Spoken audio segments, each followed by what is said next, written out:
This video is sponsored by Card Kingdom. You can visit their store by using my referral link in the description below.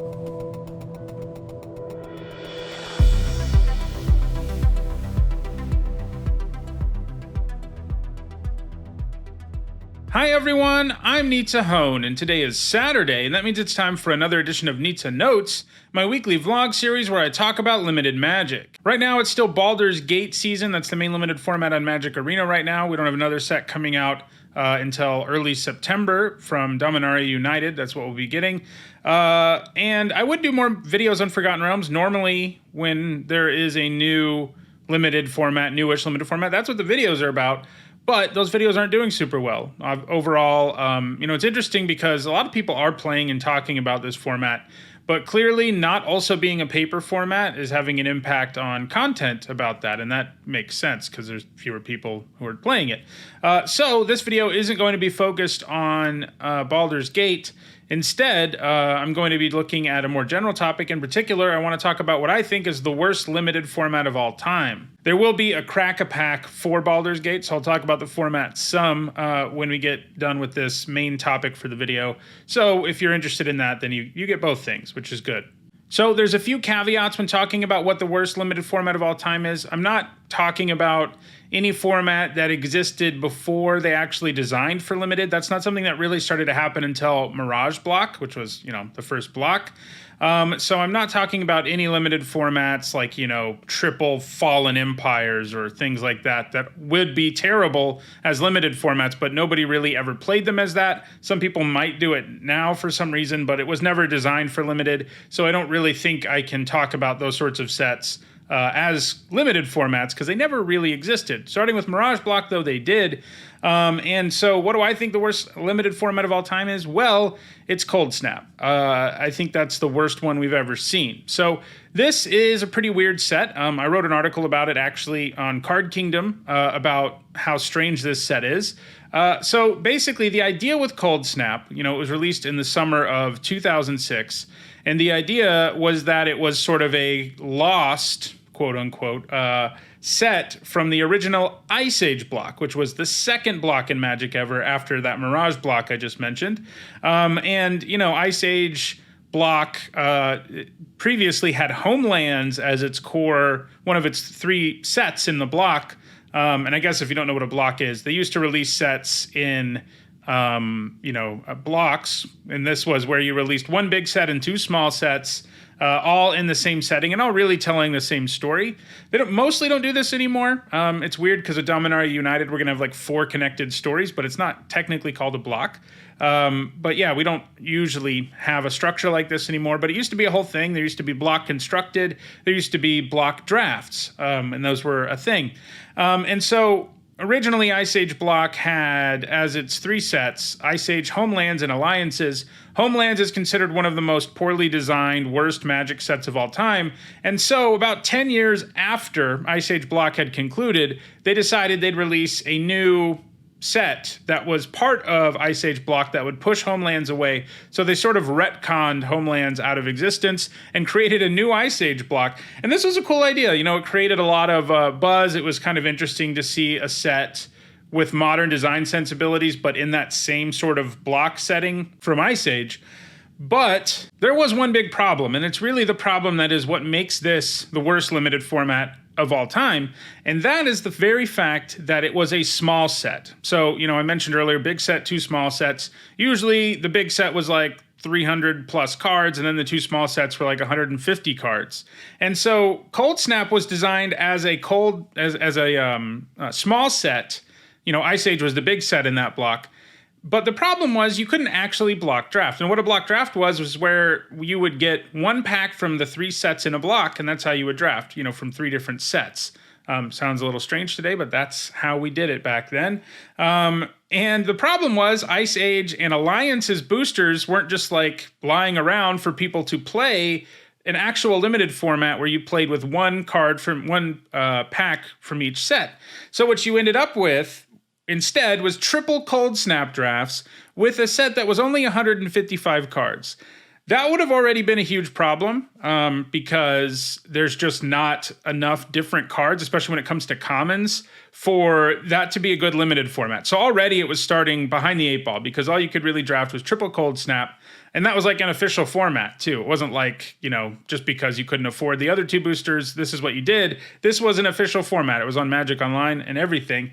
And triple Coldsnap, like I said, already would have been really miserable as a 155 card set that, doesn't have enough different commons in it, basically, for the draft format to not be really repetitive. But then they decided to do something really stupid. They, for whatever reason, well, there is a reason, but the point is that they introduced 2 different common cycles of collect 'em all cards. What do I mean by collect 'em all cards?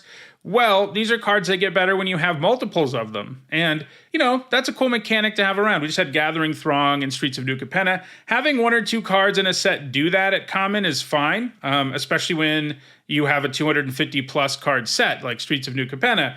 When you have a 155 card set and 10 of the commons are these collect 'em all cards, you've got a serious problem. So basically, the draft really revolved around getting as many copies as you could of any of these commons, and if you didn't get enough of them, you would basically just lose. So let's look at each of these cycles, and I'll explain, what's so ridiculous about them. So first, there were 5 commons with this mechanic called Ripple, a mechanic we haven't ever seen return. And Ripple, they have a numeric value here, but they all do the same thing in this format. It's Ripple 4. But, Ripple doesn't really need a number because we never saw it again. But what it does is when you cast that spell, you look at the top 4 cards of your library and you look for another copy of it. And if you have that copy, you then cast that for free. So it's sort of like a really narrow cascade, I guess. It can only cascade into certain things. But the problem was whoever cast, first of all, whoever got a good number of these Ripple spells first was in really good shape. And then whoever cast theirs first in a game is usually who won. The white one, the blue one, and the red one are particularly problematic. Those are Surging Sentinels, Surging Ether, and Surging Flame. For example, imagine on turn 3 your opponent casts Surging Sentinels, and they happen to have 6 of them in their deck because it wasn't that hard to get 6 of any of these commons in the format because they were everywhere because the set was too small. So they cast this on turn 3. Sure, yeah, 2/1 first strike, 3 mana, that's fine. But usually what would happen is they would have 2 or more others on turn 3. So you'd pay 3 mana for a 2/1 with first strike, and then actually it was 3 mana for 3 2/1s with first strike, and sometimes it was even worse than that. There's really no coming back from that for your opponent. That was really the best of the cycle, but they're all pretty good. Surging Ether lets you target any permanent and bounce it. This can be lands, so if you ripple into a bunch of those, it's crazy. And then you have Surging Flame, the other really good one, that is a removal spell. It lets you shock something, and obviously if you chain into a bunch of those, it's hard for your opponent to lose. The other 2, Surging Dementia and Surging Might, are a little less exciting. But, and the main reason is Surging Dementia is just a discard spell, and you could cast it on turn 2 and make your opponent discard their whole hand. That usually won you the game, but it was a lot more awkward to draw later in the game than the others. And Surging Might also required you to have a creature, but when you're getting all these free auras and upgrading all your creatures, that's also really strong. So in the end, they were all really good, but the white, blue, and red ones were completely heinous and way too powerful. And so, yeah, first of all, limited, you're already making a smaller deck than normal. You're making a 40-card deck. So that's a problem for any sort of effect like this that looks for other copies of a card. Then they made these all common, and on top of that, this is a small set with only 155 cards. So yeah, if you ever played this format, it really revolved around whoever got to Ripple first. And that was not a whole lot of fun. It's nice that a format doesn't revolve around rares, I guess, but a format revolving around a cycle of 5 commons is also pretty miserable. The other cycle is a little less busted and limited, but it's still a collect 'em all cycle at common in a format with only 155 cards. So you're going to see a bunch of these. And these all checked for other cards with the same name in the graveyard. They didn't have Ripple. And this is actually, in both of these, in a way, are callbacks to old Ice Age block mechanics that checked for cards with similar names, or the same name, rather. So that's kind of why they put it in there, for the nostalgia, to reference back to Ice Age. but when you're drafting triple Coldsnap, it's a really big problem. So, again, it's really easy to get multiple copies of these. They're all commons. And what you end up with here, for the most part, are pretty powerful. It's funny, Rite of Flame, probably the only card you know really well from this cycle because it's actually impacted, constructed. The other 4 haven't really. Maroon Snag has a little bit, I guess. But it's actually the worst of these in Limited. Like usual, a ritual type effect like this is hard to actually make work in Limited. Going down a card to ramp into something isn't that great when the thing you're ramping into is like a vanilla 4/4. But the other 4 are pretty nuts. Feast of Flesh lets you do X damage to a creature and you gain X life. And that's 1 plus the number of cards named Feast of Flesh in your graveyard. And remember, you can have more than 4 of any of these. That's probably something I should have already mentioned. Every time I draft a deck in a draft video and I have like five copies of a common in it, a lot of people are surprised you can play more than 4, and you can. That's only a rule for constructed. In Limited, you can play as many copies of a thing as you have. And that makes this even more problematic. So Feast of Flesh was, a really powerful removal spell that just became better and better as the game went on. Kildoran Warcry buffs your whole board, 1 plus the number of Kildoran Warcries in your graveyard. So you could actually play Surging Sentinel into like a Kildoran Warcry, which was not good.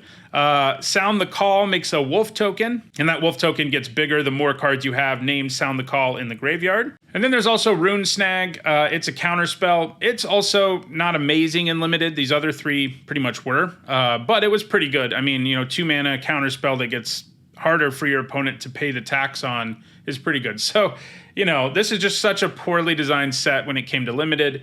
There's, that's the big thing to talk about, that we have these 10 commons in a set that's too small already. And they decided that was a good idea to, ship that out to people to play Limited with. And that was a bad idea because it's a completely miserable Limited format.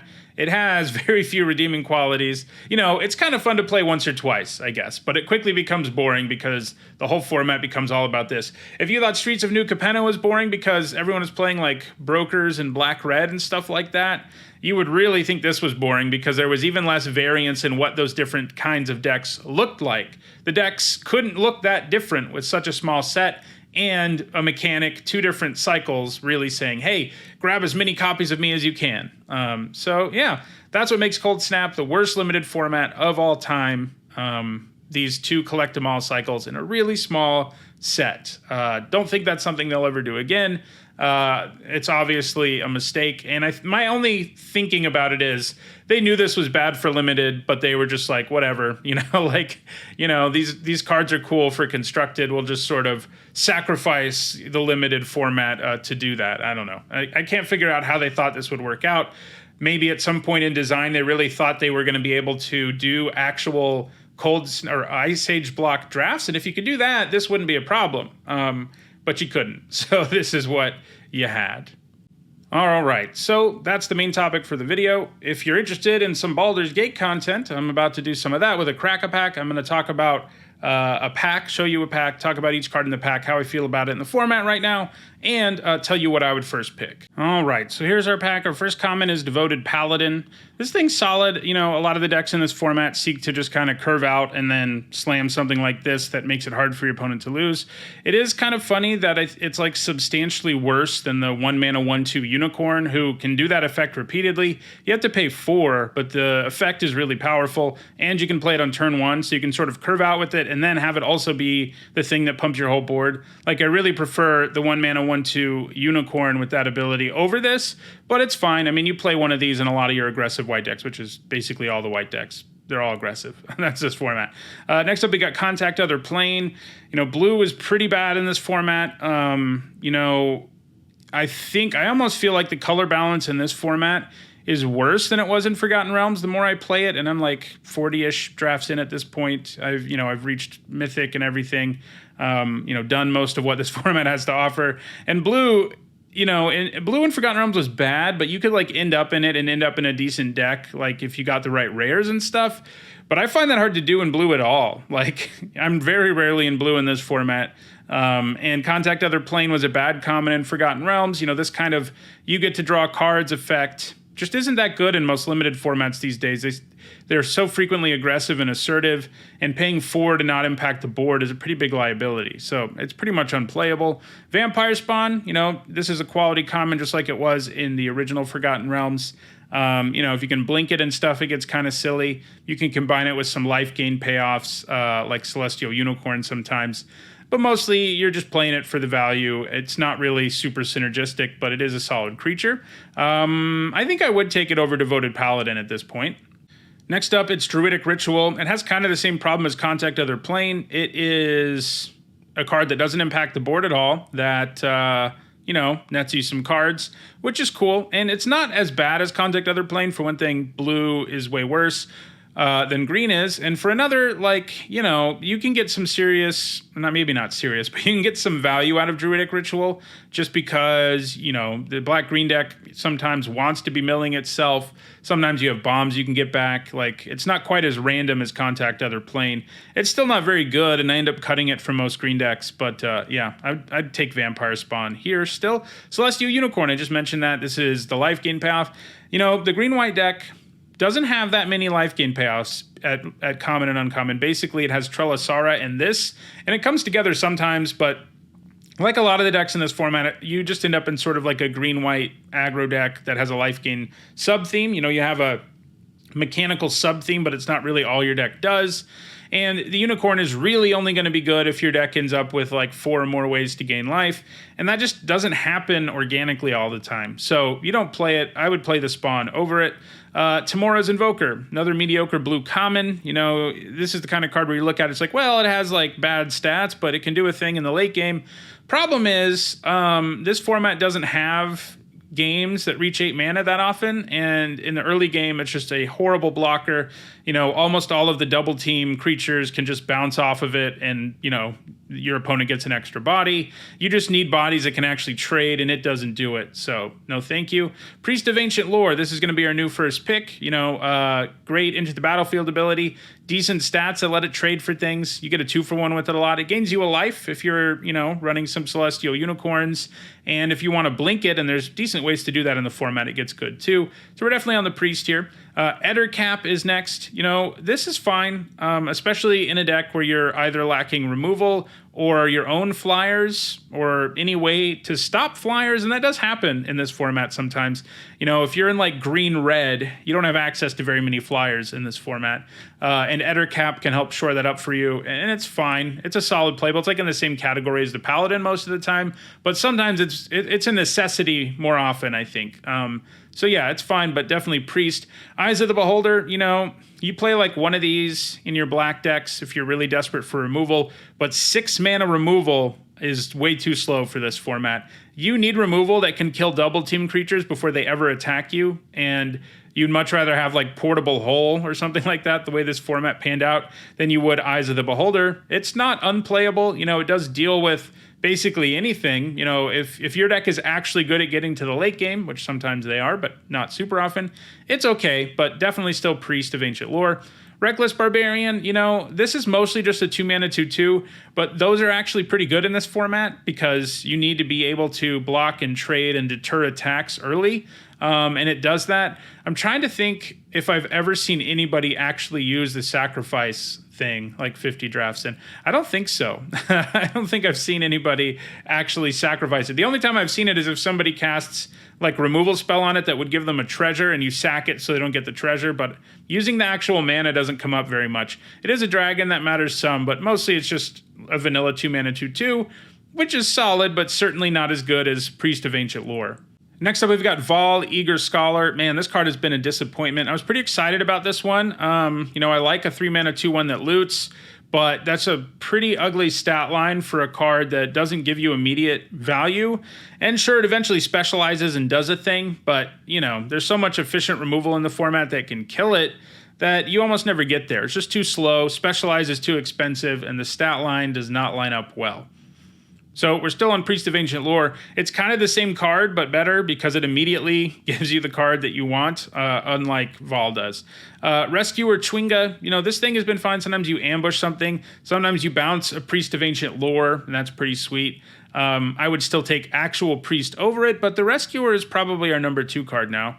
All right, our last uncommon is Mephit's Enthusiasm. This is an excellent removal spell. Kills the vast majority of creatures in the format, and it even has some pretty sweet upside where you get to buff your next creature spell. And I think I take that over the Priest of Ancient Lore. It's just too efficient and too good at what it does, and the upside really matters. So I think we're on Enthusiasm now over the Priest, even though I do like them both. Our rare is Altar of Baal. I have had some actual good experience with this card. I mean, in a lot of formats, it would be good. It would be an amazing, like, reanimation engine, but it's just so slow in this format. Like, paying 3 to play a 4/1 skeleton with Menace that is tapped is not usually what you want to be doing on turn 3. Your opponent's potentially played a 1-drop, 2-drop, 3-drop, and if you're not adding to the board in any real way on your turn 3, you might just be dead before that skeleton ever matters. That's how fast the format is. But there are situations, where it can work out. You definitely have to end up in a deck that has, viable reanimation targets, a deck that has extra bodies. This is often black-green because you have, the 3-mana 1/2 that makes a Saproling token and ramps you. Like, that's where I've had the most success with this. And then you have, some sweet commons and uncommons to bring back, like Herd Gorgers and Black Dragon. But it is basically a build-around. Like, you can't just slot this into any black deck. It's not particularly good, for example, in like a black-red deck, which is usually pretty low to the ground with its curve and isn't super interested in giving up like a creature in play for an equally impressive creature in the graveyard, and spending mana. It's just not worth doing. So I don't think we take the Altar. I think it's Enthusiasm, Priest. I would probably take the Altar third. It does have a high ceiling. It's hard to make it work, but the rest of this pack's really not great. Like, we have those 3 cards that are pretty good, and everything else is pretty medium, like Rescuer, Chwinga, and Vampire Spawn. Like, these are cards you basically always play 1 copy of, but they're not great. So that does it for this edition of Nizzanotes. If you enjoyed it, please like this video and share it so that others can enjoy it too. If you want to make sure you catch future videos, don't forget to subscribe and turn on notifications. If you're looking for draft videos, set reviews, all that kind of stuff, you can find it all on my channel, and you should see the playlist shortly. Thanks for watching.